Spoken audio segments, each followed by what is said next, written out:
Bapak Ibu yang dikasihi Tuhan, kita akan masuk dalam pemberitaan firman Tuhan. Namun sebelumnya, mari kita siapkan bacaan kita yang terambil dari Yosua pasal 14 ayat 6 sampai 15.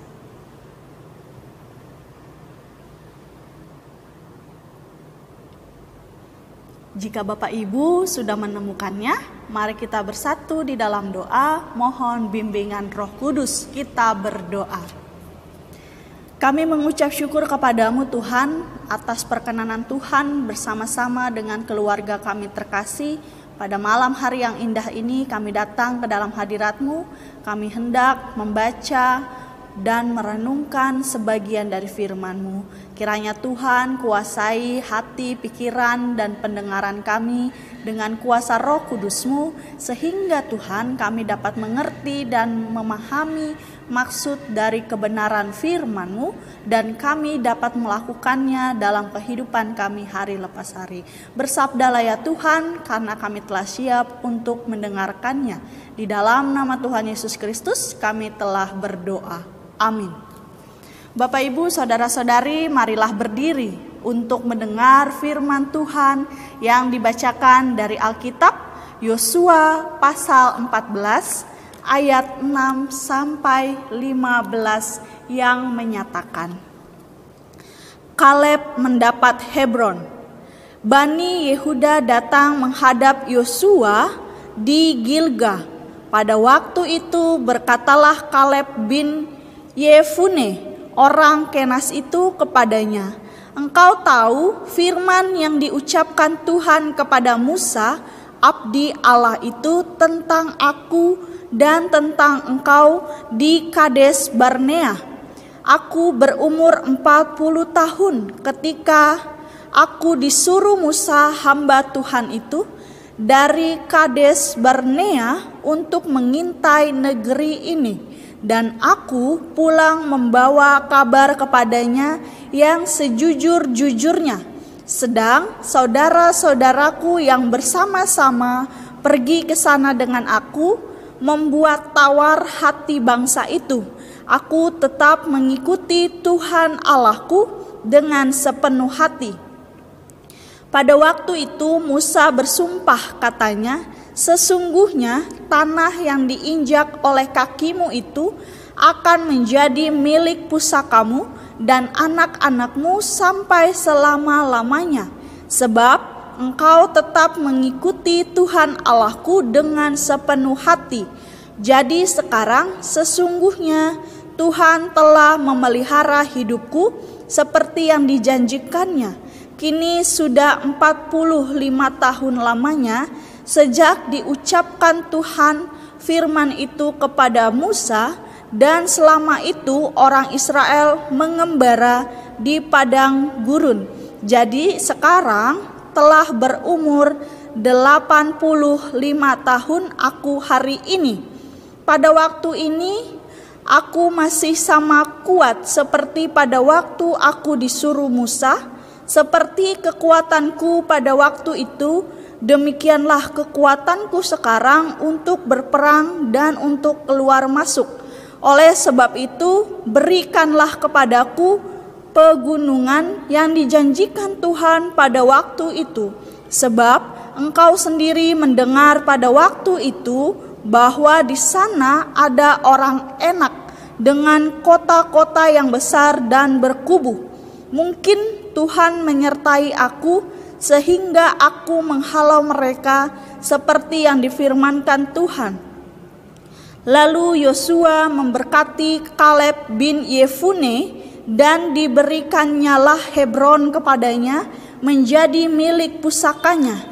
Itulah sebabnya Hebron menjadi milik pusaka Kaleb bin Yefune, orang Kenas itu, sampai sekarang ini. Karena ia tetap mengikuti Tuhan Allah Israel dengan sepenuh hati. Nama Hebron dahulu ialah Kiryat Arba. Arba ialah orang yang paling besar di antara orang Enak, dan amanlah negeri itu berhenti berperang. Demikianlah pembacaan Alkitab. Berbahagialah semua orang yang mendengar firman Tuhan dan melakukannya. Terpujilah Tuhan Yesus. Haleluya. Silakan duduk Bapak Ibu. Shalom Bapak Ibu, saudara-saudari yang dikasihi Tuhan. Puji Tuhan karena pada Rabu malam ini saya dapat kembali menyapa Bapak Ibu, saudara-saudari sekalian melalui daring ini. Harapan saya Bapak Ibu, saudara-saudari selalu dalam keadaan yang sehat dan senantiasa dalam penyertaan Tuhan selalu. Dan kiranya kita tetap melakukan protokol kesehatan yang dihimbau pemerintah. Bapak Ibu, saudara-saudari yang dikasihi Tuhan, jika kita melihat perkembangan di zaman modern ini, masalah kesetiaan memang menjadi sesuatu yang semakin langka. Ketidaksetiaan semakin lama semakin dianggap sebagai sesuatu yang wajar. Lewat berbagai lagu, film, dan kejadian sehari-hari, kita terus menemukan berbagai bentuk ketidaksetiaan sebagai sesuatu yang manusiawi dan lumrah. Tidak heran, maka semakin lama semakin sulit saja kita menemukan sosok manusia yang bisa setia, baik dalam hubungan, pekerjaan, dan sebagainya, termasuk setia pada Tuhan. Ada banyak alasan yang bisa dijadikan dasar untuk melegalkan ketidaksetiaan tersebut. Jangankan setia kepada manusia Bapak Ibu, kepada Tuhan saja manusia seringkali sulit untuk setia. Sementara Bapak Ibu, Tuhan memberikan kasih setianya yang begitu besar. Untuk setia sedikit saja, kenapa kita susah? Alasannya Bapak Ibu bisa bermacam-macam. Mulai dari merasa permintaan kita tidak didengarkan oleh Tuhan, atau bahkan tak kunjung lepas dari kesulitan baik secara finansial, jabatan, atau bahkan jodoh. Bahkan tidak jarang kita melihat orang yang rela menyangkal imannya demi banyak hal.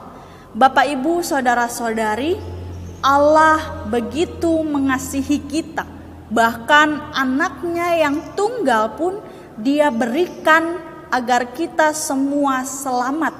Kurang apa lagi Bapak Ibu, kehadiran Yesus di dunia ini untuk menggenapkan kehendak Allah pun sudah menunjukkan sesuatu yang seharusnya bisa kita teladani.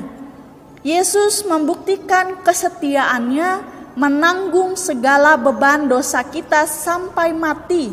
Tanpa itu semua, mustahil kita bisa menikmati hadirat Tuhan sampai saat ini dan mendapatkan janji keselamatan setelah episode kehidupan di dunia ini. Kita mengaku sebagai anak Tuhan, tetapi kita tidak kunjung bisa meneladaninya. Di samping itu, sering pula kita terus meminta perkara besar dalam doa-doa kita. Sementara Bapak Ibu, dalam perkara kecil saja kita tidak bisa menunjukkan kesetiaan dan tanggung jawab.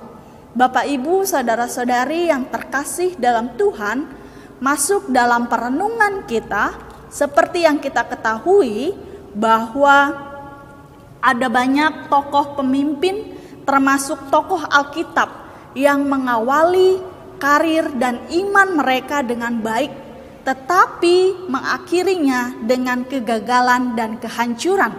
Bacaan kita pada malam ini ingin memaparkan kepada kita mengenai tokoh Alkitab yang tetap setia beriman kepada Allah dan berkarakter baik meskipun sudah berusia lanjut, yaitu Kaleb. Melalui perkataan Kaleb kepada Yosua dan tuntutan terhadap janji Tuhan, kita bisa meneladani Kaleb dalam 3 hal. Yang pertama, berkaitan dengan Tuhan, Kaleb selalu beriman dan setia mengikuti Tuhan dengan sepenuh hati. Meskipun sudah berlalu 45 tahun, hal ini terjadi karena Tuhan memelihara dan menopang hidupnya. Lalu yang kedua, berkaitan dengan diri sendiri. Kaleb adalah seorang yang bertanggung jawab dalam menjaga kesehatannya. Ia tetap kuat dan bersemangat untuk menaklukkan musuh sekalipun ia sudah berusia lanjut. Lalu yang ketiga Bapak Ibu, berkaitan dengan orang lain. Ini terlihat ketika ia menagih apa yang Tuhan janjikan kepadanya melalui Yosua. Mungkin saja Yosua melupakan janji itu, tetapi dengan sikap lemah lembut Kaleb datang untuk mengingatkan Yosua supaya Kaleb dan keturunannya mendapatkan tanah warisan. Itu memang layak Bapak Ibu, karena Kaleb telah berjuang menghadapi musuh bangsanya dengan tidak takut dan gentar. Padahal musuhnya adalah orang enak yang adalah raksasa. Dalam kesemuanya itu, Kaleb menyadari bahwa Tuhan menyertai dia. Dari kisah Kaleb kita bisa melihat bagaimana kesetiaan Kaleb mengikut Tuhan pun tidak sia-sia. Dalam ayat yang ke-13 Bapak Ibu, kita dapat melihat di situ dikatakan, diberikannya Hebron kepadanya menjadi milik pusakanya, dan itu sesuai dengan yang dijanjikan Tuhan. Lalu dalam Yosua 14 ayat 9 dikatakan, pada waktu itu Musa bersumpah katanya, sesungguhnya tanah yang diinjak oleh kakimu itu akan menjadi milik pusakamu dan anak-anakmu sampai selama-lamanya. Sebab engkau tetap mengikuti Tuhan Allahku dengan sepenuh hati. Ketika diutus untuk mengintai Kanaan, Kaleb berusia 40 tahun dan ia mendapatkan Hebron pada saat usianya sudah mencapai 85 tahun. Jadi dibutuhkan penantian Kaleb selama 45 tahun. Ketika menanti-nantikan janji Tuhan itu, apakah Kaleb bersungut-sungut, mengeluh, kecewa, patah arang, dan memberontak kepada Tuhan? Jawabannya tidak sama sekali. Kaleb tetap mengikuti Tuhan Allah Israel dengan sepenuh hati. Maka diberikannya Hebron kepada Kaleb adalah bukti bahwa Tuhan tidak pernah mengingkari apapun yang dijanjikannya, dan Dia membuat segala sesuatu itu indah pada waktunya. Bapak Ibu saudara-saudari yang dikasihi Tuhan, dari Kaleb kita belajar untuk taat dan beriman kepada Allah dengan setia di sepanjang hidupnya. Pertambahan usia tidak melemahkan imannya kepada Tuhan, juga tidak melemahkan semangatnya untuk menjalankan perintah Tuhan, sehingga janji Tuhan digenapi di dalam hidupnya. Adakah semangat kita tetap menyala-nyala dalam perjalanan hidup kita mengiring Tuhan? Adakah kita tetap berhasrat untuk maju di dalam iman meski kita tahu bahwa jalan di depan kita terjal dan berbatu-batu? Bapak Ibu saudara-saudari yang dikasihi Tuhan, kiranya melalui perenungan malam ini kita belajar untuk memelihara kesetiaan dan semangat kita untuk hidup bagi Tuhan, seperti yang tertulis dalam Wahyu pasal 2 ayat 10c. Hendaklah engkau setia sampai mati, dan aku akan mengaruniakan kepadamu mahkota kehidupan. Kesetiaan umat kepada Allah selalu berbuahkan kebaikan dan kenyamanan. Hanya saja Bapak Ibu, dalam menantikan janji Tuhan, seringkali diperlukan waktu yang cukup lama sebagai sebuah proses membentuk iman dan kesetiaan kita pada apa yang kita minta dan mempercayakannya kepada Tuhan. Oleh karena itu, Bapak Ibu, saudara-saudari yang dikasihi Tuhan, mari lakukan dengan setia bagian kita. Jangan pernah berubah. Tuhan akan mengerjakan bagiannya. Ia akan menggenapi janjinya atas kita tepat pada waktunya. Tuhan memberkati kita. Amin.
Satu